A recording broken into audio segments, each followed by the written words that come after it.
কতগুলো জিনিস মাথায় রাখতে হয়। একটা হচ্ছে আপনাকে হলিস্টিক অ্যাপ্রোচে নিতে হবে, অর্থাৎ সামগ্রিকভাবে মানুষটাকে দেখতে হবে। একটি রোগের চিকিৎসা শুধু করে দিলেই হবে না, সেই রোগটার চিকিৎসা করাতে সেই রোগটাকেও ভালো করতে হবে, যাতে সেই রোগের ওষুধের জন্য আবার অন্য কোনো সমস্যা না হয় সেটা দেখতে হবে। এবং আপনাকে প্রতিটা রোগীর ক্ষেত্রে, আমাদের ক্ষেত্রে তাদের দেখে নিতে হবে যে তার কিডনির ফাংশন ঠিক মতন আছে কিনা, রেচনতন্ত্র ঠিক মতন কাজ করছে কিনা, কারণ ওষুধের ডোজ আপনাকে সেই অনুযায়ী ঠিক করতে হবে।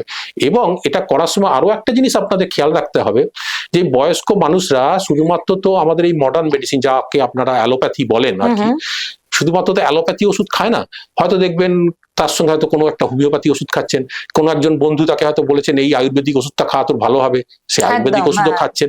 তো এটাকে আমরা বলি ক্রসপ্যাথি। তো এই মানুষটির ক্ষেত্রে ক্রসপ্যাথিও যুক্ত থাকতে পারে। তো আমরা বয়স্ক মানুষদের চিকিৎসা ক্ষেত্রে করতে গেলে প্রথমেই তাকে বলি যে আমরা বলি ব্রাউন ব্যাগ টেকনিক, অর্থাৎ একটা আপনার বাদামি থলে করে আপনি সমস্ত ওষুধগুলো নিয়ে আসুন। সমস্ত ওষুধ নিয়ে এসে ডাক্তারের টেবিলে আপনি সমস্ত ওষুধ দেখিয়ে দিন যা যা আপনি খাচ্ছেন। আপনি সেই মডার্ন মেডিসিনের খাচ্ছেন কি আয়ুর্বেদিক খাচ্ছেন, হোমিওপ্যাথি খাচ্ছেন।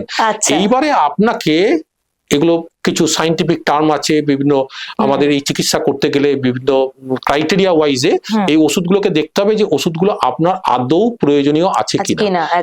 এখন হচ্ছে মডার্ন মেডিসিন হচ্ছে এভিডেন্স বেসড মেডিসিন, অর্থাৎ আপনার এই ওষুধ দেওয়ার আদৌ কোনো প্রয়োজনীয়তা আছে কিনা, থাকলে কোন ডোজ দিতে হবে, কোন ওষুধটা বাদ দিয়ে দেওয়া যাবে কিনা, আমরা বলি ডিপ্রেসক্রাইবিং, অর্থাৎ ওষুধটাকে কমিয়ে দিন, বাদ দিয়ে দিন।